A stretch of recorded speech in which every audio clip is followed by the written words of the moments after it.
Hello बच्चों, जय सिया राम। ले भगवान का नाम और शुरू करें अपना काम। ओके बेटा, आज जो हम चैप्टर लेकर आए हैं बहुत ही इंटरेस्टिंग सा चैप्टर है।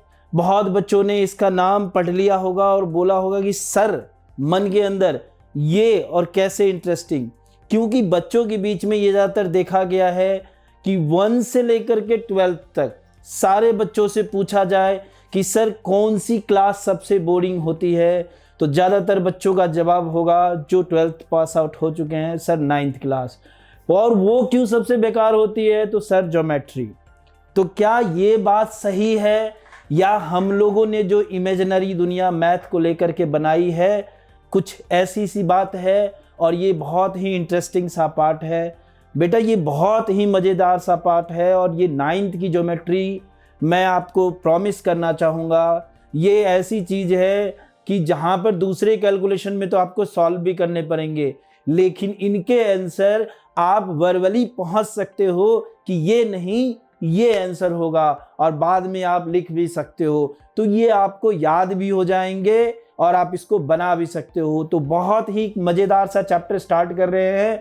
सबसे पहले माइंडसेट ऐसा करके रखिए और फिर देखिए इसका मज़ा, ठीक है। तो स्टार्ट करते हैं। Lines and angles. सबसे बड़ी चीज है कि लाइन है तो एंगल का फॉर्मेशन होगा। अगर एक से ज्यादा लाइन है और वो स्ट्रेट फॉर्म में नहीं जा रहे हैं तो एंगल का फॉर्मेशन होगा। ओके, तो सबसे पहले लाइंस कहाँ से आता है, ये वर्ड कहाँ से आया है, तो अगर ज्योमेट्री की स्टार्ट करें, मतलब हम चैप्टर 5 को देखें तो वहां पर क्या है, हमारा जो क्या है, पोस्टुलेट्स है, एक्सिम्स हैं एंड थ्योरम्स हैं, है ना। तो उसके अंदर सबसे पहले में बताया गया है कि ज्योमेट्री की जो स्टार्ट होती है वो बिल्कुल कहाँ से होती है, तो पॉइंट से होती है। और पॉइंट का डेफिनेशन कोई भी आपसे पूछे तो आप यही कहते हो एक सिंपल सा वर्ड में, no length no breadth and no height. मतलब इसकी कोई डेफिनेशन नहीं है, एक परफेक्ट डेफिनेशन नहीं है, इसलिए इसका नो लेंथ नो ब्रेथ और नो हाइट करके ऐसे बोला जाता है पॉइंट के लिए। और कई सारे पॉइंट जब आपस में मिलते हैं तो एक लाइन का फॉर्मेशन करता है। ओके, और लाइन क्या होता है बेटा, अगर लाइन की डेफिनेशन हमसे पूछा जाए तो it has two endless things. क्या होता है, इसके पास एंड ही नहीं होता है। कैसे एंड नहीं होता, अगर आप जितना बड़ा ये बोर्ड सामने आपके देख रहे हो तो एक एंड से लेकर के दूसरे एंड तक चले जाएंगे। फिर अगर आपकी नोट कॉपी है तो वहां पर भी एक एंड से लेकर के आप दूसरे एंड पे जाओगे। तो कहने का मतलब क्या है, जितना बड़ा आपका ऑब्जेक्ट है, साइज है कोई भी ऑब्जेक्ट का, लाइन एक एंड से दूसरे, इसका एंड ही नहीं है, इसलिए इसके डेफिनेशन में एंडलेस आता है। क्लियर। और लाइन का जो एक पार्ट होता है उसको हम लाइन सेगमेंट कहते हैं। और इसी तरीके से रे का भी डेफिनेशन आता है जिसमें केवल एक एंड होते हैं। तो अब इन चीजों से जो लाइन सेगमेंट है आपका या जो रे है, इन चीजों से अगर क्या बनते हैं, हमारे क्या बनते हैं, एंगल बनते हैं। जैसे अगर हम सिंपल सी बात करें बेटा, जैसे ये देखिए, अगर इसको हम क्या कहेंगे, एक लाइन कहेंगे, और इसी पर अगर एक हम लाइन चला दें तो क्या ये एंगल बना, नहीं। क्या होने चाहिए, दोनों का एक जो है इनिशियल पॉइंट वो क्या होने चाहिए, सेम होने चाहिए।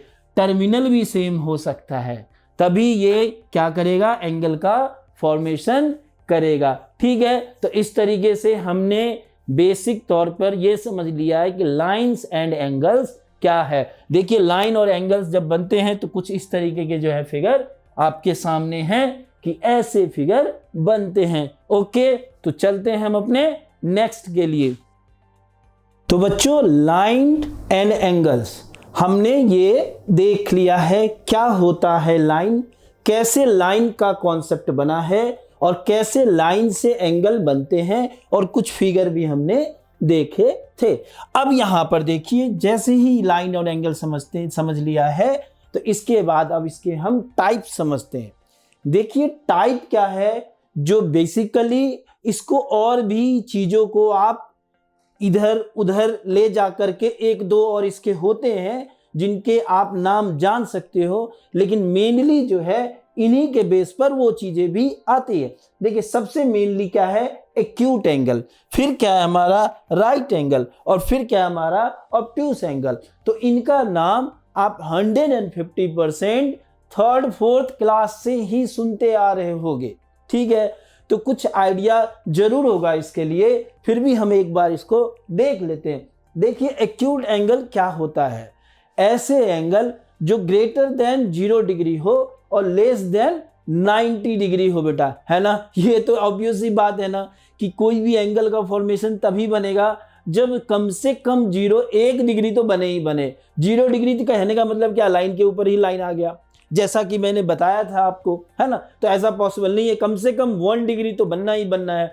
और कहां तक, तो 90 से लेस देन कितना होता है, 89 डिग्री तक। कहां तक, 89 डिग्री तक। कोई बोलेगा सर 89.5, वो भी होगा बेटा, है ना। 90 से लेस देन होना चाहिए। तो ये हो गया हमारा एक्यूट एंगल। लेकिन जैसे ही अगर मान लीजिए परफेक्ट 90 के ऊपर आ जाता है तो उसका नाम हम रखेंगे, क्या रखेंगे, राइट एंगल।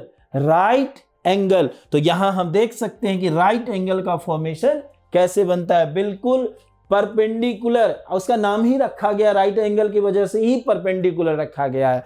तो क्या हो गया, सेकंड वन क्या हो गया हमारा, सेकंड वन हो गया बेटा राइट एंगल। और फर्स्ट क्या था, एक्यूट एंगल। एक्यूट 90 से लेस और परफेक्ट 90 राइट। और 90 से जैसे ही ज्यादा जाएगा, 90 से अगर एक भी बढ़ गया आपका, तो उसके बाद हम उसको ऑब्ट्यूस एंगल कहेंगे।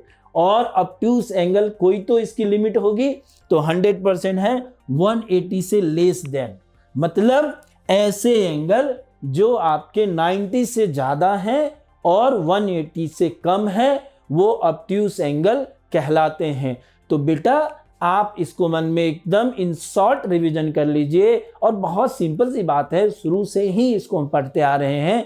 तो देयर इज नो कि वेरी हार्ड थिंग कि मुझको उसको याद रखने के लिए I need to do some extra work, है ना। बहुत ज्यादा हार्ड वर्क करना पड़ेगा, पहाड़ वार खोदना पड़ेगा, है ना।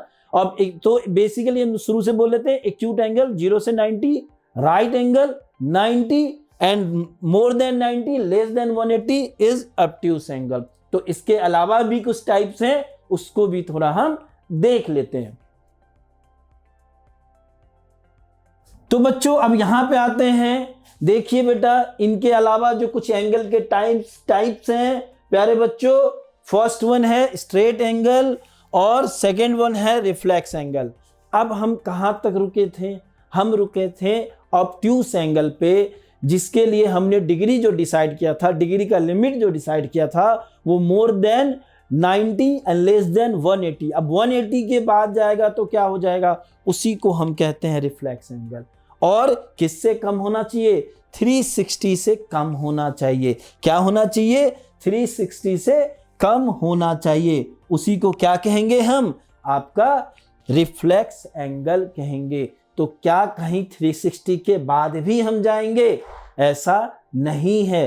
360 को क्रॉस हम नहीं कर सकते हैं, क्योंकि हमारा जो कॉन्सेप्ट स्टार्ट हुआ है वो पॉइंट से स्टार्ट हुआ है। और पॉइंट पे कितना टोटल एंगल बनता है, तो 360 डिग्री का ही बनता है। इसलिए मैक्सिमम हम कहाँ जा सकते हैं, 360 डिग्री तक जा सकते हैं। अच्छा एक और नाम आ गया, क्योंकि लेस देन मोर देन सब पे पहुंच गए हम। तो 90 पर जैसे ही पहुंचे तो हमने राइट पे पहुंचा, लेकिन 180 लेस देन और फिर 180 मोर देन, तो 180 पर क्या होगा, उस 180 का नाम क्या है, स्ट्रेट एंगल है। क्या है इसका नाम, स्ट्रेट एंगल है। यानी किसी भी जगह पर अगर आपका 180 डिग्री का एंगल बन रहा है तो उसको हम स्ट्रेट एंगल कहेंगे, और 90 का बन रहा है तो राइट एंगल पर बनेगा। तो इसका मतलब हमने 5 टाइप्स जो है वो अभी तक इसके देखें।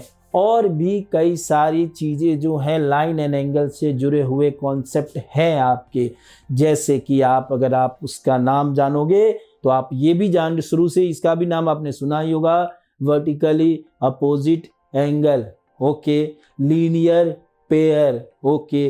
तो इन चीज़ों को क्वेश्चन के साथ साथ हम बताएंगे और वहीं पर आपको हम क्वेश्चन भी सॉल्व करेंगे। और मैंने जैसे बताया हमेशा कि रफ जो होता है वो फेयर से प्यारे बच्चों बहुत ज़्यादा इम्पोर्टेंट होता है। तो ठीक है बच्चों, मिलते हैं हम नेक्स्ट वीडियो में अपने एक्सरसाइज के साथ। तो तब तक के लिए take care, bye bye, thank you very much.